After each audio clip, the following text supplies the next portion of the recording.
Thank you, Jeff. Men, we're here with a new George. A new George works with International Justice Mission, and maybe you've never heard of this organization before, but you should have. It's impactful. It's making a difference all around the world. Anu was trained as an attorney. She has her MBA as well as a master's degree in leadership. And so, Anu, I want to spend a little time with you to help our audience understand the nature of slavery today. You know, most people think that slavery's gone away or it's very minimal. Is that an accurate assessment of where the world's at with regard to slavery?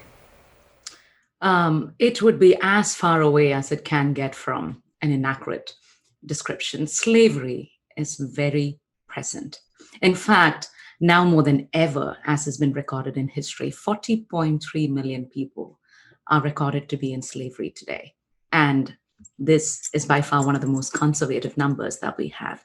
It is very real, it exists, but there is also a solution. That's a figure which is hard for me to even comprehend in a modern world where we have, police force and justice, and we say we're modern. Absolutely. I mean, I cannot think of any industry that does not benefit from the torturous practice of slavery. There is not a single product that I can think of that does not, at one point or the other, benefit from the use of slaves. As a former judge, we would see a lot of sex trafficking come through our state, right up the interstate highway. It was a really big problem. And in my courtroom, I would see men who engaged in, that heinous practice. And it was easy to be upset with them. But let's switch that around just a little bit, and let's look at the women who are enslaved by sex trafficking. You work with rescue operations. Would you give us, a little bit about your background and how that occurs? And then if you'd help us understand from the woman who's objectified, who is the sex slave, what that's like.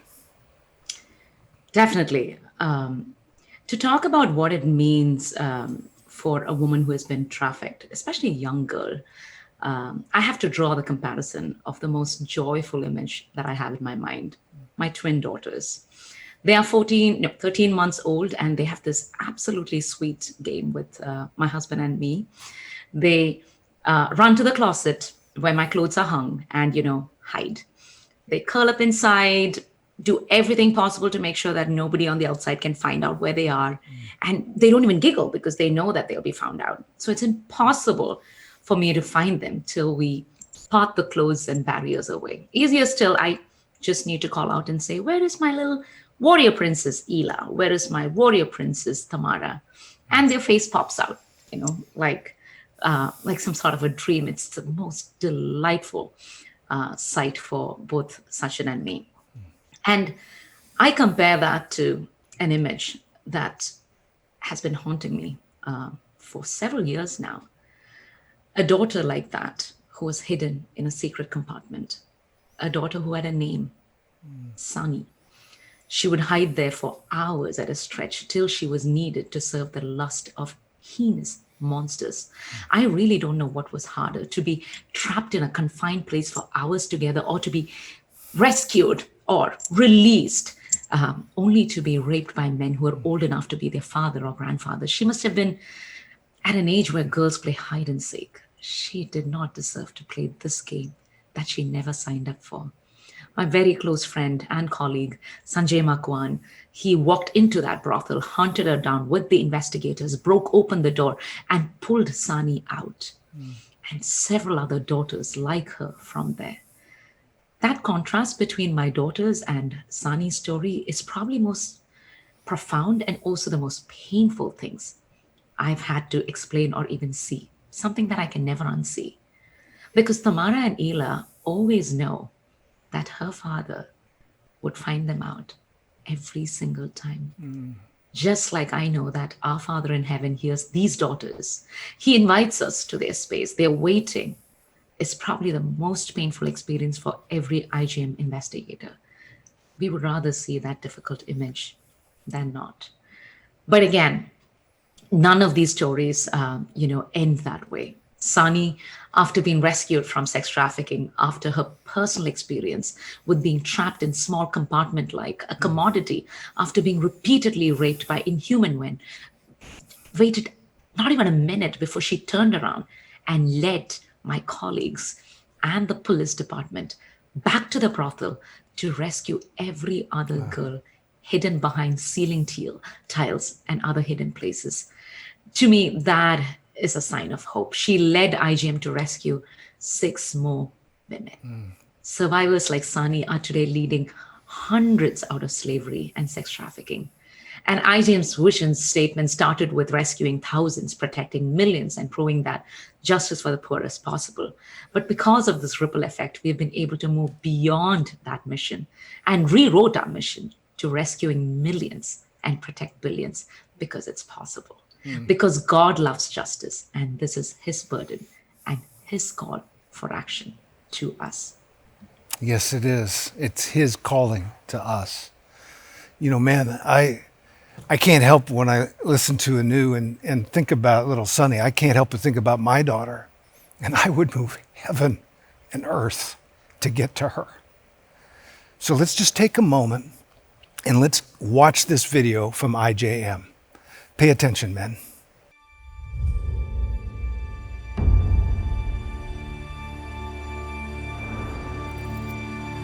So this is the target establishment. First suspect, view for our victims. And remember, if there's a hazard or dangerous situation, move yourself to a position of cover. Chief, hand everything over to the police.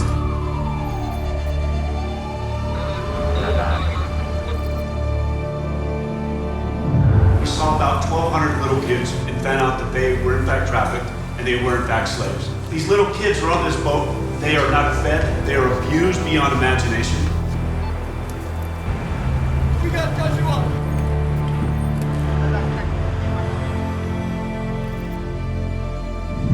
This is the girl. Whenever something like this comes, I imagine in my mind that girl is found.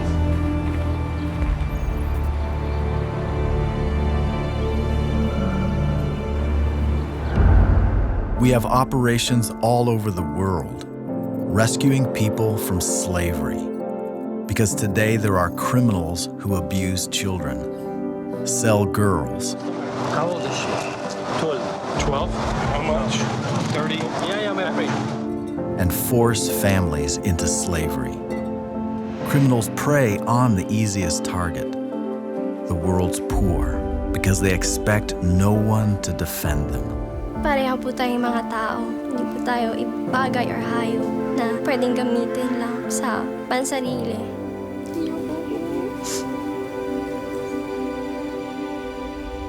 But today, there are thousands of people gathering to seek justice for those in slavery. We are a group of lawyers, counselors, activists, and supporters. We are called International Justice Mission. And together, we form the largest international anti-slavery organization in the world. But slavery won't come to an end until criminals know they can't get away with it. So we partner with local police to arrest and prosecute criminals. This sends a message to slave owners. We will not go away. We stay with the survivors until they are healed, until they are free. Natulungan po ako ng IJM sa pamamagitan po na sa case ko, sa pagtulong po nila na ma-overcome ko po yung fear. Each year, we rescue thousands of slaves and protect millions around the world. We are transforming how justice systems protect their citizens.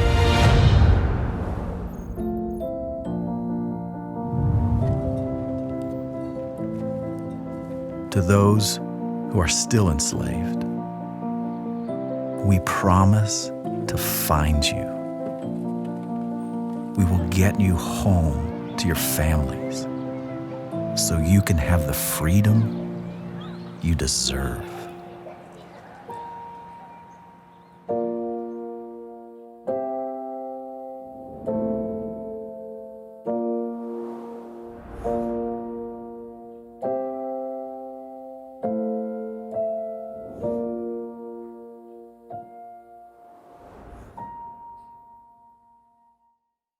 Wow. You know, Anu, you watch that video and you see the eyes of those little girls. I mean, and that one woman who was carrying, it must have been 20 bricks on her head. And you think about those little boys in the boats who are, you know, beaten, and many of them die as a result of their slavery with never being rescued. I want to say thank you to IJM for the consistent work that you do. So help us understand, Anu, there's got to be something that the average guy, the average family can do to help stop this scourge of slavery. You know, when I first set up a team to train officials, grassroots NGOs to effect rescues, I hired a very godly man as my senior investigator. He was very well trained in karate, and very defined better as a gentle giant. Very loving, very caring, very strong. And he had gone to investigate a case. The details were horrendous. The women and children were raped in front of their husbands and fathers, people who are defined as protectors.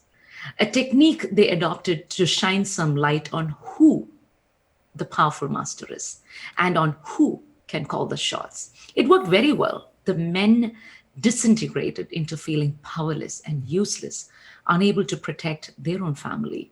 Their role as the provider and the protector was stripped away by their master. Now, Joby and his fellow investigators were secretly gathering information from the victims when the perpetrators found out. The investigators were tied to the tree and they started beating them black and blue. Joby was on his surveillance. He was outside. He could have escaped. He did not. He did not even attempt to fight the others because every second he was wasting in trying to protect himself, the blows were falling on his team members. And those who were victims were continuously being beaten up by people in the background. He knew that every second he wasted, it was going to be fatal. He knew they had families to go back to. He knew that he had to take responsibility. He ran to them and hugged all of the investigators who were tied to the tree and took every single blow. He stood between the perpetrators and the victims and his own colleagues and stepped up. And that is what I would suggest that you do. Being like Joby needs courage to stand between the perpetrators and the victims, to do all that you can do in your power to send godly men like Joby to show up. So what I would invite you to do is to take a close look at your hands. See what it is that you have to offer. Is it money? Is it skills? Is it prayer? Is it influence? Whatever it is that you can to ensure that we can send men like Joby and others to show up fearlessly. I would ask you to take responsibility because our action or inactions here could lead to seeing a survivor or a sex trafficking victim. You can text PRAY to 52886 to receive updates from our teams from around the world. But really, my invitation to you is to stand in between the victim and the perpetrators and allow us to show up because we will find them with you. So Anu, I've heard your story before and it's fascinating to me and how with your education and the opportunities that you had to live a totally different life, but you chose to make a decision. You chose to head in a different path, which is so unusual. Would you tell us about that moment where you decided to not be silent anymore? Absolutely. I think it was when I saw beyond the tinted glass. Have you seen the darkest tinted glasses in cars here? We use such cars for our investigation trips. The rest of the world will not be able to see what is going on inside. I was on the first rescue operation as the legal director. I was going with a team of investigators. We had all details of this particular case. And as always, there was tremendous violence that was met to these families who were trapped in slavery. We managed to get one man out so that we could document his story. He was both a father and a husband. I could not have guessed his age because years of abuse had wrinkled his skin and bent his back. The choice he had to make as a provider kept him in starvation mode most of the time.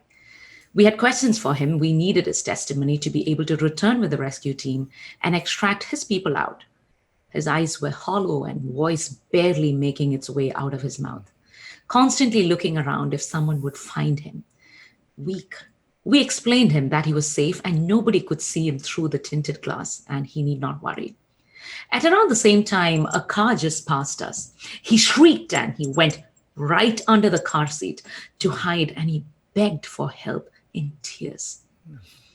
He thought that he saw his slave master's car and fear gripped him. This is when I saw the power equation and how the slave master had successfully left the body of these slaves and broke their spirits. Because you need the body to get the work done, but you need to break those men's spirits to ensure that they remain in slavery. That worked far more powerfully than walls or gates. I think it was about that time that I decided that there was no turning back. It has been a decade since. I have not stopped using my voice ever since I saw beyond the tinted glasses. You know, man, each of us are given a certain sense of the ability to protect, to provide for, to play with, to plan with, and promote those that are around us. And that protection element of who God has called us to be calls forth when we can make a difference in the world. And this is one way you can do that. I love to study the Bible. But if Bible study doesn't lead to Bible doing, then we've lost something. This is a way you can do some Bible doing. You can help some victim across the world. So we ask you to stand with IJM. They're a great partner of ours, and they've effectuated liberty to millions. Anu, I want to thank you for taking time with us today to explore this really not well understood problem. In the industrial nations, it is a scourge, but it's like the public really doesn't get it. And the church has to stand up. So thank you for joining us today. The pleasure is mine, and I really am so grateful for you and your team for doing this. Thank you. Our pleasure.